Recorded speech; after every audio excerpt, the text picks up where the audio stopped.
que Jesus faz um procedimento por meio do Espírito Santo, pela fé, nas nossas vidas, nos libertando do governo satânico e nos tornando novo homem, nova criatura. Mas a verdade é que, embora estamos já num ambiente espiritual e sendo nova criatura, nós ainda sofremos as influências de maldições hereditárias. Sofremos ainda, porque está escrito lá no livro de Êxodo, no capítulo 20, no versículo 5, não estamos libertos da maldição hereditária ainda, e não também das maldições contemporâneas, que são os dois aspectos da nossa libertação. Essas maldições têm que ser quebradas, a maldição hereditária, e também nós precisamos passar por um processo de quebra de vínculos por causa dos pecados contemporâneos depois da salvação. Muitos dizem assim, não, eu já aceitei Jesus, eu já batizei, eu estou livre das maldições. Não, as maldições estão sendo tratadas no divã divino aqui no reino, no corpo de Cristo. Se você estivesse livre contemporaneamente aqui das maldições, você não estaria amando você mesmo na frente de Cristo. Você estaria em plena submissão às autoridades, ainda não está.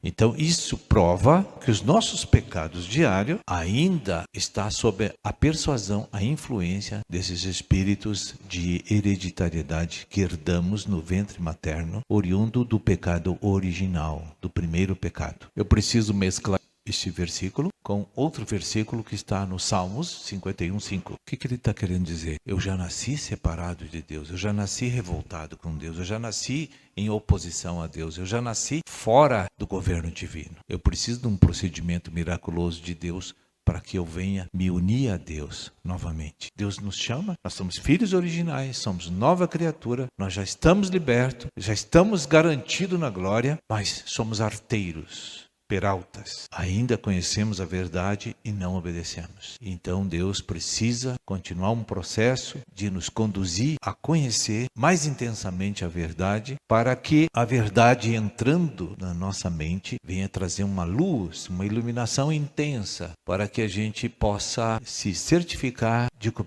pecado não compensa. Você precisa dessa revelação. Nós não temos ainda. O pecado não compensa, porque ele atrai maldição para nossas vidas. Deus está perguntando, a quem você ama na frente de Deus? A quem você ama na frente de Cristo? Há uma consciência geral aqui de que as pessoas não têm Deus como primeiro amor. Por quê? Se a gente sabe que Ele é o que manda no céu e na terra. Foi-me dado todo o poder, toda a autoridade nos céus e na terra. Eu que mando, eu que te gerei, eu que vou te levar para a glória, eu que te coloco na eternidade, eu que te salvo. Eu que te defendo todos os dias, eu que te protejo todos os dias, eu que te dou o salário que você ganha, eu que te dou a saúde que você tem. E mesmo assim, diante de todas essas bênçãos derramadas sobre nossa vida, estamos insatisfeitos, nos sentimos vítimas de Deus e de pessoas. Por quê? Porque há um coração rebelde em nós. Um coração que está sob o comando de maldições, de espíritos hereditários e de espíritos que nós contraímos durante nossa vida pós-salvação, dos pecados cometidos conscientemente, que configura a rebelião explícita a Deus, porque conhecemos a verdade. O primeiro conserto que hoje nós precisamos quebrar uma maldição é da idolatria que nós temos no nosso coração. Quem é o teu ídolo? Você precisa saber quem é. Nós sabemos que o ídolo que mais é amado no mundo é a nossa própria pessoa. Esse é o maior ídolo que acarreta muitas maldições para as nossas vidas. E maldição é coisa ruim. Maldição é coisa horrível. Podemos citar algumas coisas que são maldição. Doenças físicas, privação financeira, problema de enfermidade da alma, transtornos psicológicos, família com contendas, desavenças e brigas, todas as coisas oriundas dos nossos erros com relação à verdade. Isso é maldição, isso é coisa ruim e nós temos que nos livrar. Esse é o nosso primeiro problema grave com Deus, é a idolatria. Amar coisas e pessoas na frente de Deus. Tem pessoas que amam o dinheiro. Não é que Deus seja contra que você seja uma pessoa próspera. Não estou falando disso. Eu estou falando que o amor do dinheiro é a raiz de todos os males, que vão acarretar um derramamento de maldição nas nossas vidas. Vamos ler no verso 8 do capítulo 3 de Malaquias. Roubará o homem a Deus? O Espírito afirma, vós Me roubais sim, e dizeis: em que te roubamos, Senhor? Em duas coisas, nos dízimos e nas ofertas. O que diz? Eu estou pegando o que não é meu para uso próprio. Nós não estamos falando de tribunal humano aqui, nós estamos falando de tribunal divino, que nada escapa dos olhos do nosso Senhor. Quando Deus fala essas coisas, não é para te causar danos, é para te livrar de maldições.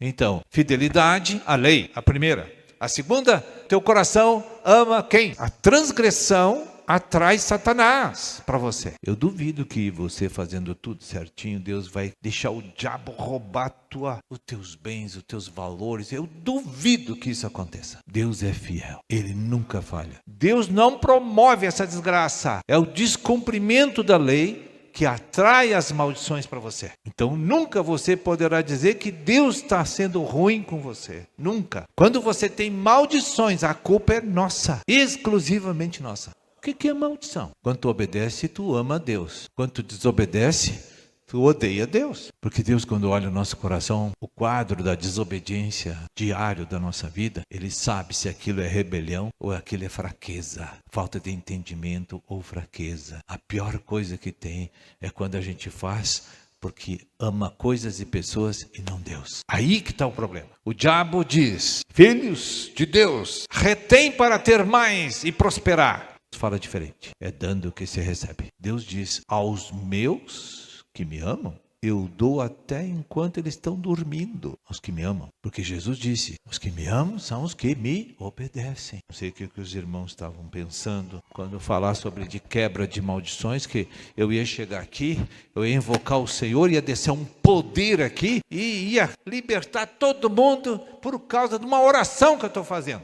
Quebra de maldições é você observar os preceitos, é você colocar a tua vida em dia com o Senhor, honrar o nome do Rei. Vamos ler Romanos 13, versículo 1. Se tem uma autoridade, tem respaldo de Deus ali. Não importa se ele é bonito, se ele é feio, não importa se ele é idoso, se é novo, se é jovem, não importa. Nada que é natural. Se tem uma autoridade, Deus está nele. Nós estamos cercados de autoridades espirituais e naturais, direta e representativa. Nós temos um quadro de autoridade para nos abençoar, É por isso que nós temos que obedecer, honrar as autoridades, porque a bênção divina vem por meio deles. Verso 2, dizendo aqui: quem resiste à ordenação de Deus, quem desrespeita as autoridades constituídas, e os que resistem trarão sobre si mesmos condenação. Trarão sobre si mesmos condenação. Não é Deus que manda, você busca condenação. Obediência convida Satanás a entrar, vem bagunçar, vem roubar,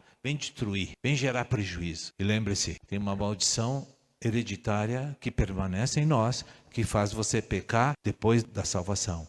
Isso configura vínculos com os infernos e com os demônios. Ambientes que você vai, que Deus não aconselha. Amizades com pessoas que Deus reprova. Tudo isso vincula pessoas às trevas. Tem ambientes que a atmosfera está cheia de espíritos malignos e a pessoa se expõe diariamente àquele lugar. Vai contrair problema. Ou fica ouvindo fofoca todo dia, falando mal dos outros. Isso é demônio trabalhando através da vida do crente.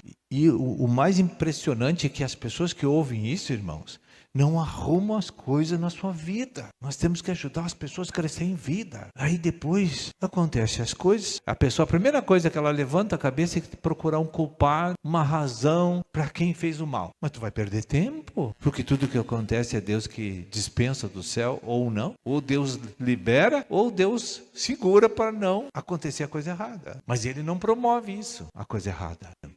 Você tem que confessar os teus erros. Confessar. Quando o sofrimento bate no nosso coração, quando as perdas acontecem, duas coisas podem estar acontecendo.